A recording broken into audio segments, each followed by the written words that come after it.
Pine স্যারের ক্লাসে সবাইকে স্বাগত। দেখো, ওয়েস্ট বেঙ্গল স্কুল সার্ভিস কমিশনের মাধ্যমে যে গ্রুপ সি এবং ডি এর পরীক্ষা হয়েছিল, সেই পরীক্ষার অ্যান্সার কি প্রকাশিত হয়েছে। রেজাল্টও খুব দ্রুত প্রকাশিত হবে। সি পরীক্ষার জন্য কম্পিউটার টাইপিং টেস্ট আছে। তো সেই কম্পিউটার টাইপিং টেস্টের সিস্টেম কি কীরকম হবে, টাইপিং টেস্ট এবং কতটা সময়সীমার মধ্যে তোমাদের টাইপ করতে হবে, স্পিড কীরকম থাকবে। তো আজকে আমি একটি তোমাদের নমুনা দেখাবো, যেটা দেখলে তোমরা অবশ্যই তোমাদের অনেক কাজে লাগবে এবং অনেক উপকারে আসবে। ভিডিও শুরু করার আগে যারা সোমনাথ পাইন বা পাইন স্যারের ফেসবুক পেজটি এখনও ফলো করনি, অবশ্যই ফলো করে দেবে। ইউটিউবে দেখতে চাইলে পাইন স্যার ইউটিউবটি অবশ্যই সাবস্ক্রাইব করে দেবে। এছাড়া এটির পিডিএফ চাইলে অবশ্যই কমেন্ট বক্সে কমেন্ট করবেন। তো চলো দেখা যাক।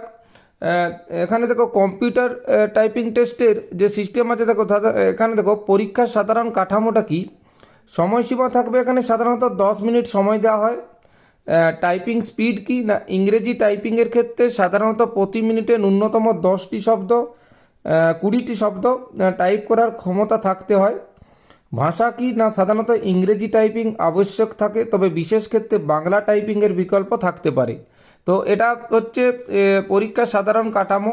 তারপর দেখো টাইপিং টেস্টের বিশেষ নিয়মাবলী কি। টাইপিং টেস্টের সময় নিম্নলিখিত বিষয়গুলো কঠোরভাবে মেনে চলতে হয়। 1 নম্বর কি, নির্ভুলতা।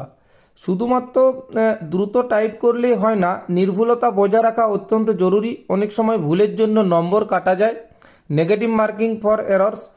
প্যারাগ্রাফ ফরম্যাট, এটা দেখো প্যারাগ্রাফ ফরম্যাটটাতে কি বলেছে, আপনাকে স্ক্রিনে বা কাগজে একটি নির্দিষ্ট অনুচ্ছেদ দেওয়া হবে, যেটি যেমন আছে ঠিক সেইভাবেই টাইপ করতে হবে। বিরাম চিহ্নের ব্যবহার, কমা, দাড়ি, সেমিকোলন এবং ক্যাপিটাল লেটারের সঠিক ব্যবহার নিশ্চিত করতে হবে। তারপরে দেখো ব্যাকপেস।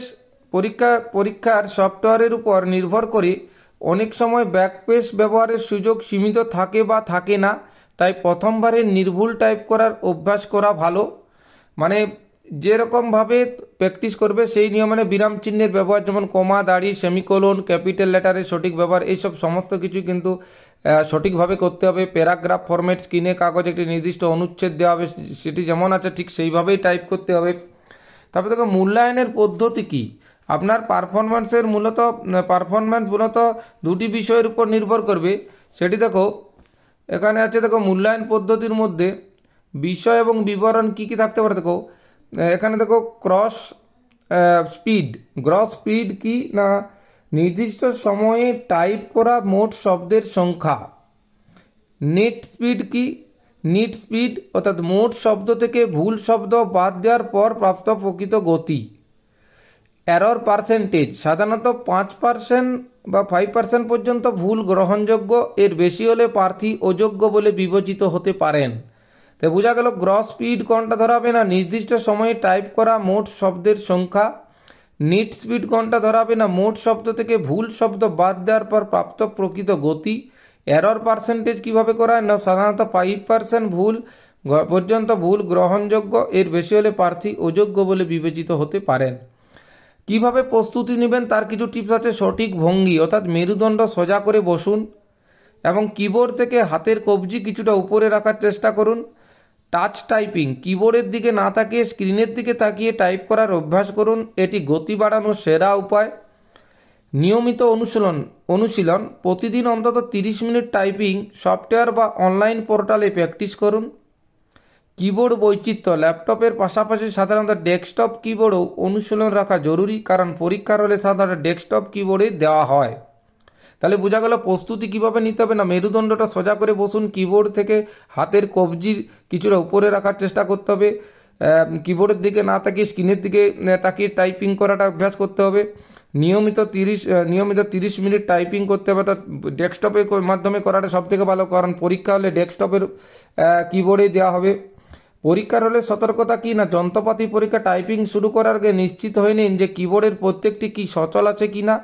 রিভিশন, টাইপিং শেষ হওয়ার পর সময় থাকলে পুরো টেক্সটটি একবার মিলিয়ে নেন এবং ভুল থাকলে সংশোধন করুন। অর্থাৎ যখন তুমি কম্পিউটার সেন্টারে বসবে সেই জায়গাটাতে বসতে যাওয়ার আগে কিপ্যাডটি ঠিক আছে না কি, কীগুলো ঠিকঠাক চলছে কি না, টাইপিং শেষ করার পর পুরো টেক্সট একবার মিলিয়ে নেন যে ভুল আছে কি না, সংশোধন করতে হবে। তাহলে এইভাবে কিন্তু পরপর যদি করা যায় তাহলে কিন্তু অবশ্যই সবার এই কম্পিউটার টাইপিং টেস্ট ভালো হবে।